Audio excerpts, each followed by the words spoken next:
Welcome to the show. This is Future Shock. I'm Edward St. Pé, and we'll take a quick look around the world of AI today and find out what's going on, what's the latest. We've got really a great video clip of Sam Altman being interviewed at Stanford at I think it's the Stanford e-corner. It's called the e-commerce corner, or the entrepreneur corner, I think is what it is. And the head of that department is interviewing Sam Altman about the possibilities of AI. So who better to hear from than Sam Altman, the president, the founder, one of the founders of OpenAI, the company that gave us ChatGPT-4, and a whole other array of apps that are just fantastic.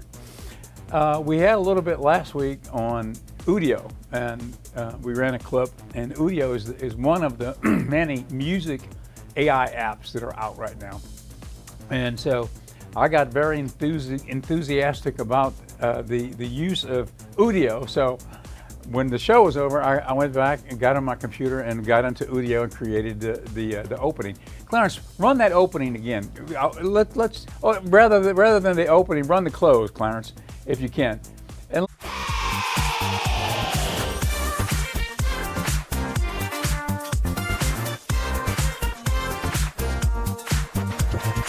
yesterday is yesteryear. Set your sights for tomorrowland. Future Shock is here to help you make your stand. Ready, set, Future Shock.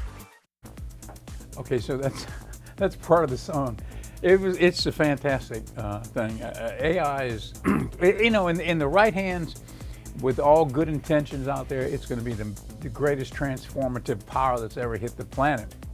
Of course, it's like anything. I mean, if you look, there's so much talk about the AI being an existential threat. Well, I guess it could be. Anything could be an existential threat, really, if you look at it back through history. I mean, we had the atomic bomb. That's an existential threat, but we never did deploy it after that one initial beginning to the age of atomic power, right? When we used it in the case of the World War II, ending the war, which is a whole other moral dilemma. At what point is it proper to use that type of weapon on the planet at all? I mean, considering, yeah, it would end the war, but hundreds of thousands of people are going to be killed as civilians at that, So what a moral justification. I mean, yes, it ended the war. Yes, it saved lives later. But on the other hand,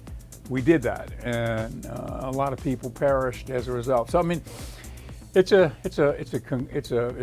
really a tough situation. But after that, if you look at where we are at this point, there are many existential threats. It just depends on how you use them. And so if you use them for good, I mean, there's so much discussion right now about what AI can do for the planet, medically, helping with jobs. Yeah, jobs are going to be displaced, but some of the people who talk about the great side of AI talk about how it's going to make life easier. It's going to make life more abundant for everybody. Everybody on the planet will benefit from this. Yeah, a lot of jobs will be, taken into the world of AI, but there won't be quite as much need to work because it will be, things will be cheaper, like energy. There will be breakthroughs where there'll probably be new, forms of generating energy that we haven't even conceived of yet that will obliterate some of the models that we've got out there now that make life expensive for people. So, I mean, there's so many great things. And, of course, there's some bad things too. So, and we'll try to cover some of the various things so you can kind of get an idea. But I've, helped, I wanted to bring to you some of the things I've learned about it so that you can see, well, if I can do it, anybody can do it, right? That was an example. That was an Udio audio cut that I put in the prompts to create a song, an opening. I explained what I wanted. I explained the style, the genre, And that's one of the ones that came back. There were a few. Now, while I was at it, I thought, well, we got Magic Hour channel going, right? We need some audio for Magic Hour channel. I don't know if you've got that, Clarence, one of those clips, or if you don't, maybe we can do it later. But if you do, play it. I did the same thing for the Magic Hour channel. I said, we need now, and this particular one for Magic Hour channel, since we're doing the old movies and it's, a lot of 30s and 40s and 50s, I want a jazz type, a swing type song with a jazz vocalist, a la Sinatra type character to sing, here's my lyrics. And of course I wrote in the lyrics. You have to write in, if you want to do a customized song, you have to send your lyrics in, and then that's what they'll base the song on. That's what the AI will base the song and send it back to you. Clarence, do you have anything on Magic Hour channel? Okay, he's pulling it up on the computer. And so I put those prompts in, and then of course, after it takes about maybe 60 seconds or 2 minutes, here comes the song. Now, they're not perfect necessarily when they come back. There may be some hallucinations in it. You might get a few words that are not pronounced right, but generally, if you try it a few times, do a few prompts, successive versions, you're going to get one that you like. I got one with a male singer, kind of a Sinatra-esque type singer, talking about the Magic Hour channel. I wrote some lyrics in, right? I wrote a little song, and then I got a couple of versions back with a lady singer, and both of them are just the ones we use. You'll see in a minute if we can play them. Just fantastic. And so for our purposes, I'll take that audio, I'll put it in with video into our editor, and I'll edit a video spot, using that audio, and then the video that I've created or whatever I've chosen to use to mesh them up, and that's our promo. And so we've got those running on the Magic Hour channel. Now keep in mind, Magic Hour channel is running. It's been running now for weeks. It's on 7, okay, big development. It was on 7.5, which is one of our channels. Now we've moved it to 7.2. 7.2 is right next to 7.1, our main channel, so I think it's a little more visible there, and that's where it's going to be here in the Ocean Springs area, 7.2. Free movies all the time, golden age of Hollywood. And then we're streaming it right now on Roku, so that's the first time we've streamed the project. And we're running it 24/7. The movies change every day, and we're running it right now on the Roku app. So if you've got a Roku television, you can download the app, or if you've got Roku, you just have to figure out how to do it. But if you can figure out how to download an app on Roku, we are an authorized Roku app, and you can download the Magic Hour channel and you can watch movies there. Now, what is going on with the development of that app for Magic Hour for Fire, Amazon Fire? Well, they're working on it. So soon we'll have that, I hope, and we'll be able to do that. Then we're going to do the Android app, and then we're going to do the Apple TV app. So we'll have all the apps out there for streaming anywhere on the planet, really. So it's going to be kind of fun. Do we have that video, Clarence? All right, let's take a look. Here's the video that I did on Udio the other day, which is a music AI, and I created this for Magic Hour channel. Well, let's take a look.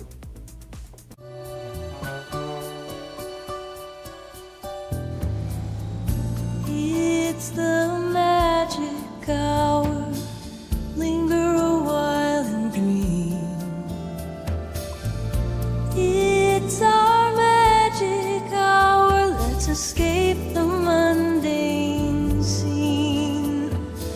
Linger a while and dream.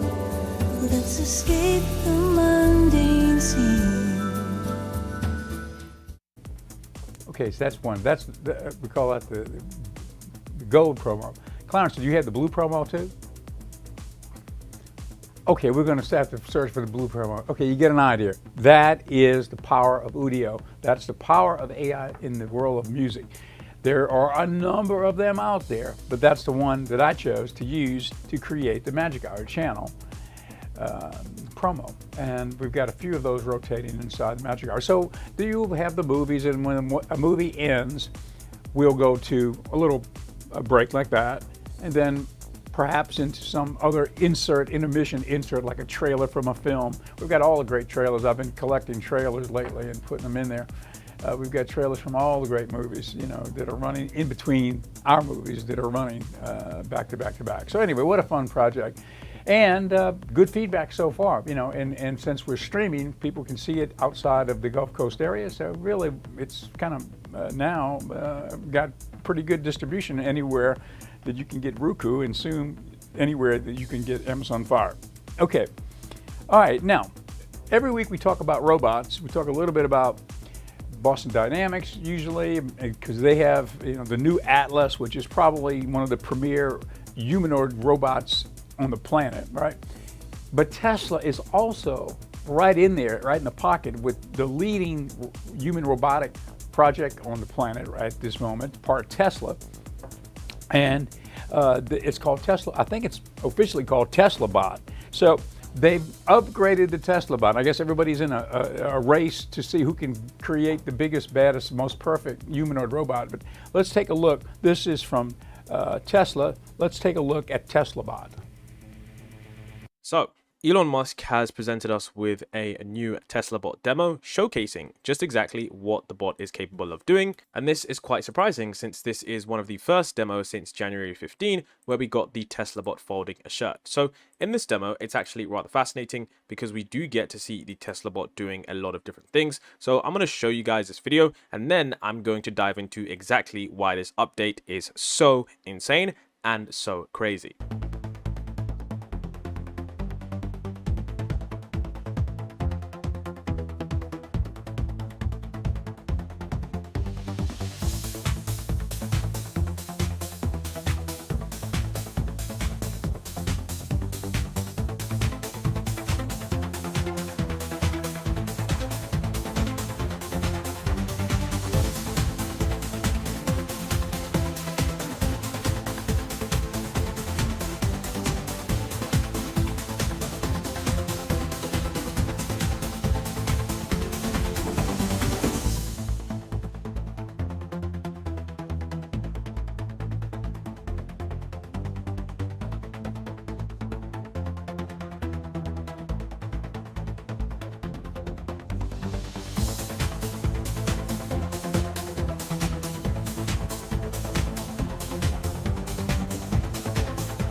So one of the first things that we did see here, and this is of course always a good sign in these humanoid robotics companies, is that this is completely autonomous in 1x speed. So the reason why this is so good is because first of all, the autonomy means that the end-to-end neural nets that they're using are now good enough so that they can do this completely autonomously. So this being autonomous is really good because sometimes right here, what you'll see is teleoperated or you won't see anything here. And that just means that the current data that they have just doesn't scale yet, or it doesn't work enough, which is, you know, unfortunately not good enough for them to use in the demo. Now, another thing that's actually really good about this is this right here, which is 1x. And if you don't know why 1x is good, is because that is essentially where they are showing us how fast the video is being played.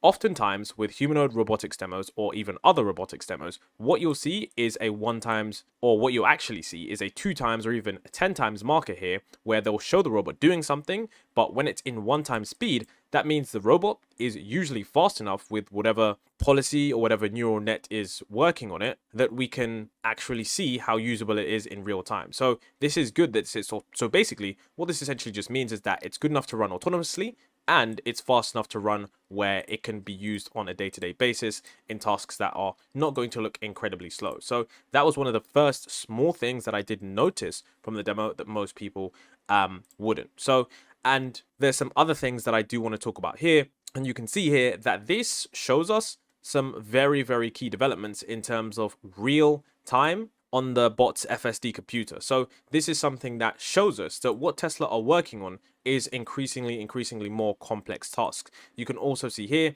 that using only 2D cameras, hand tactile and force sensors, it's able to do this with remarkable accuracy. And what's cool is that it balances on its legs while the net drives the upper entire body. So I think this is a pretty crazy thing, because it's not like the Tesla bot is just standing there. It's actually balancing on its legs while the net drives the upper of the entire body. So this means that we could have a bot that could potentially walk around to somewhere and then start doing the tasks, which is why a lot of people always say, why do we need humanoids? Why do we need humanoids? I think this kind of shows us that when you have something that can walk around into different environments, and one of the key points, which is why you need humanoid robots, and many people state that we shouldn't have them, is the fact that you don't need to redesign the entire human world when designing new robots. Because if we designed a robot that had wheels on its legs, we would have to make some key design changes to our entire world, which is primarily designed for humans that are bipedal. So that's why these humans...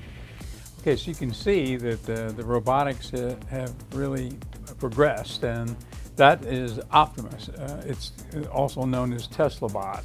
It's the Tesla humanoid robot.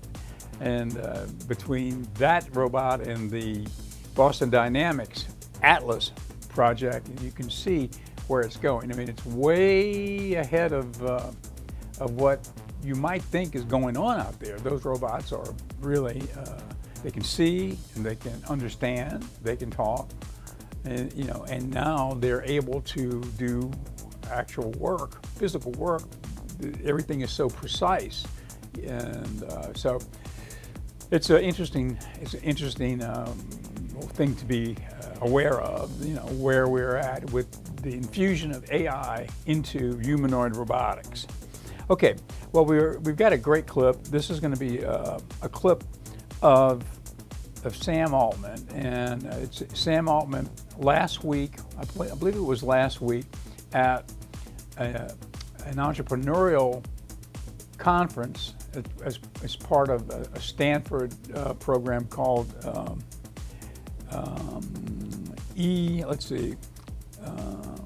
eCorner. So I think it's the Entrepreneurial Corner project at Stanford. Anyway, so Sam Altman, I believe he went there to school.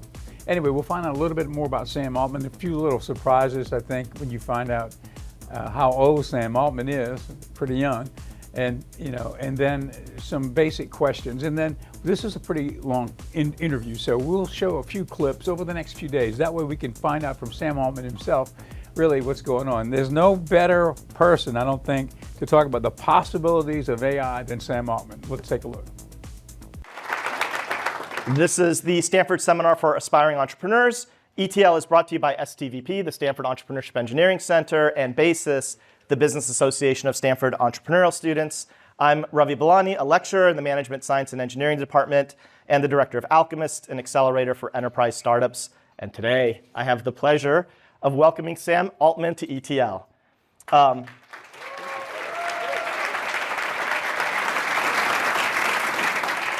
Sam is the co-founder and CEO of OpenAI. Open is not a word I would use to describe the seats in this class, and so I think by virtue of that everybody already probably knows OpenAI, but for those who don't, OpenAI is the research and deployment company behind ChatGPT, DALL-E, and Sora.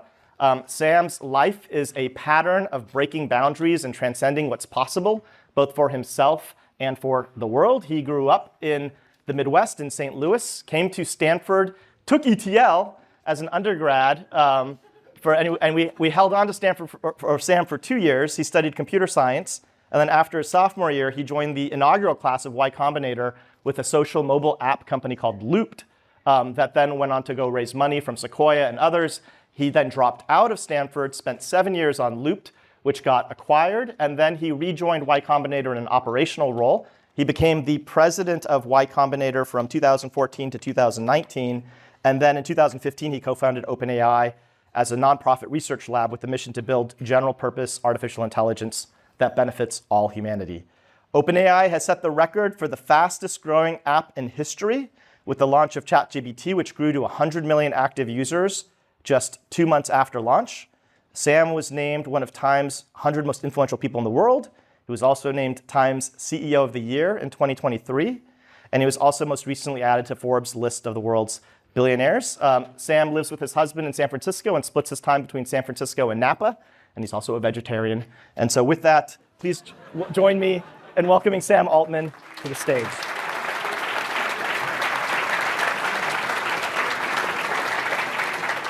And in full disclosure, that was a longer introduction than Sam probably would have liked. Brevity is the soul of wit, and so we'll try to make the questions more concise. Great. But this is also Sam's birth week. It was his birthday on Monday, and I mentioned that just because I think this is an auspicious moment, both in terms of time, you're 39 now, and also place, you're at Stanford in ETL, that I would be remiss if this wasn't sort of a moment of just some reflection. And I'm curious if you reflect back on when you were half a life younger, when you were 19 in ETL, if there were 3 words to describe what your felt sense was like as a Stanford undergrad, what would those 3 words be? It's always hard questions. I was like, you want 3 words only? Okay. You can go more, Sam. You're the king of brevity. Excited, optimistic, and curious. Okay. And what would be your 3 words now? I guess the same. Which is terrific. So there's been a constant thread, even though the world has changed. And a lot has changed in the last 19 years, but that's going to pale in comparison to what's going to happen in the next 19. Yeah. And so I need to ask you for your advice if you were a Stanford undergrad today. So if you had a Freaky Friday moment, tomorrow you wake up and suddenly you're 19 inside of a Stanford undergrad, knowing everything you know, what would you do? Would you drop out? I'd be very happy. I would feel like I was like coming of age at the luckiest time, like in several centuries probably. I think the degree to which the world is gonna change and the opportunity to impact that, starting a company, doing AI research, any number of things is like quite remarkable. I think this is probably the best time to start. I think I would say this. I think this is probably the best time to start a company since the internet at least, and maybe kind of like in the history of technology. I think with what you can do with AI is like gonna just get more remarkable every year. And the greatest companies get created at times like this. The most impactful new products get built at times like this. So I would feel incredibly lucky, and I would be determined to make the most of it. And I would go figure out like where I wanted to contribute and do it.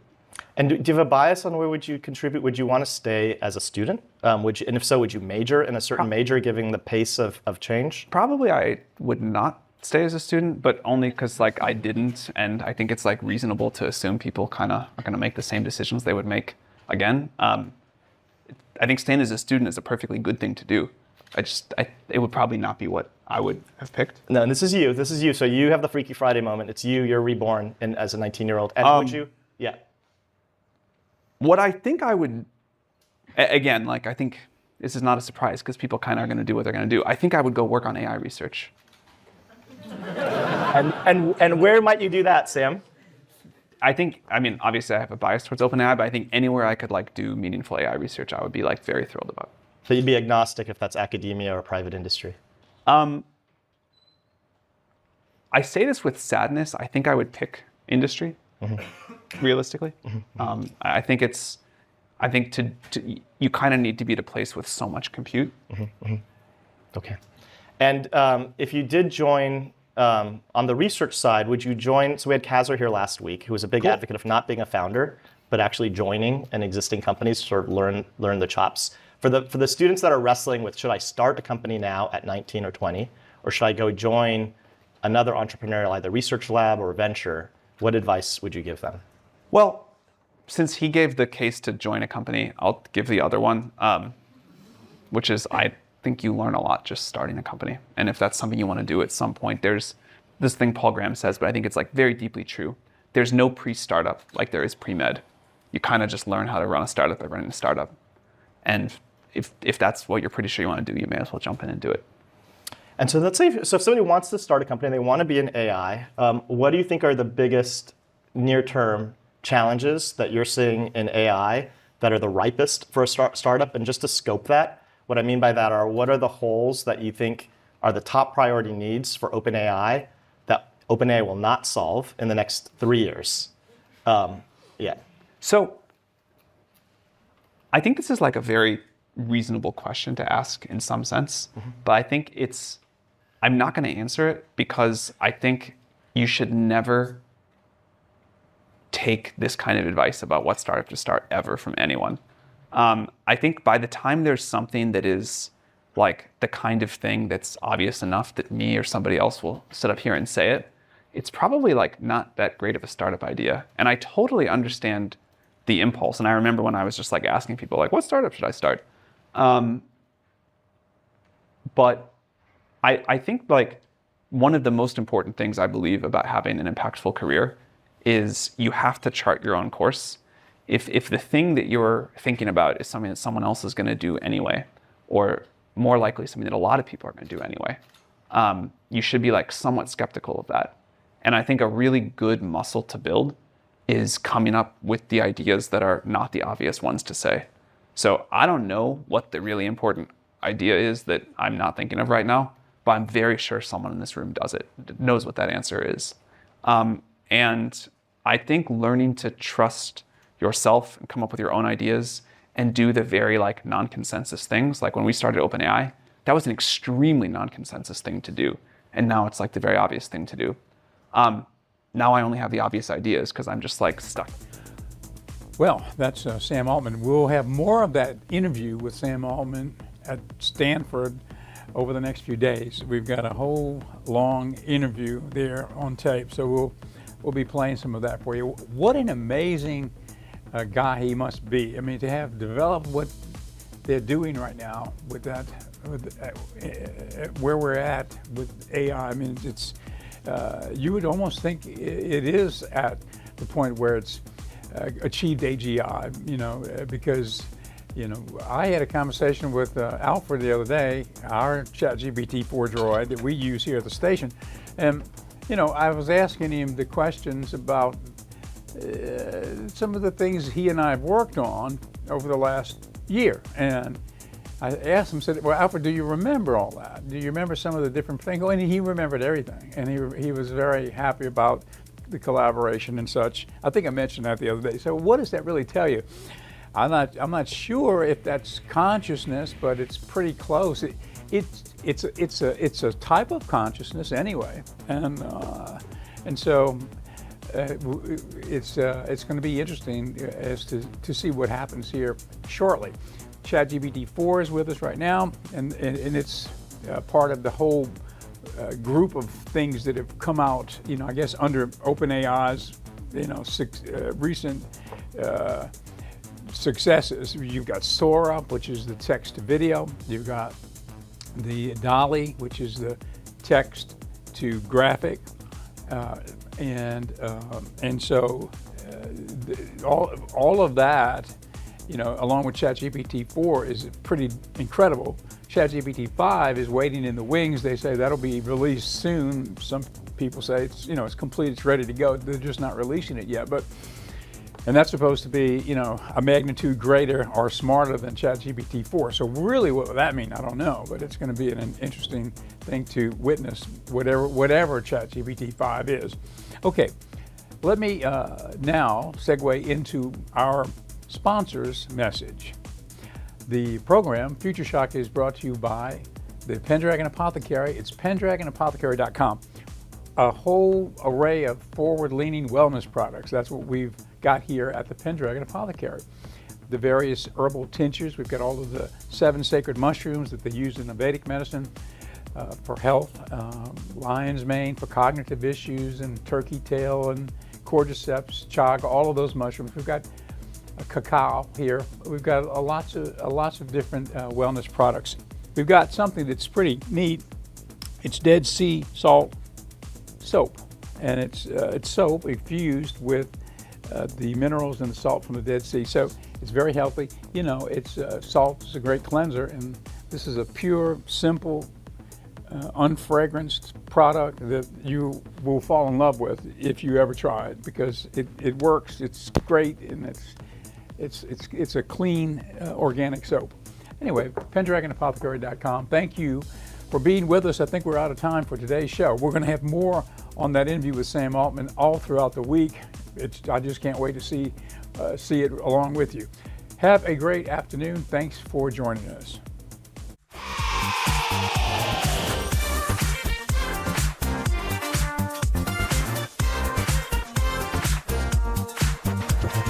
Yesterday Yesterday is yesteryear.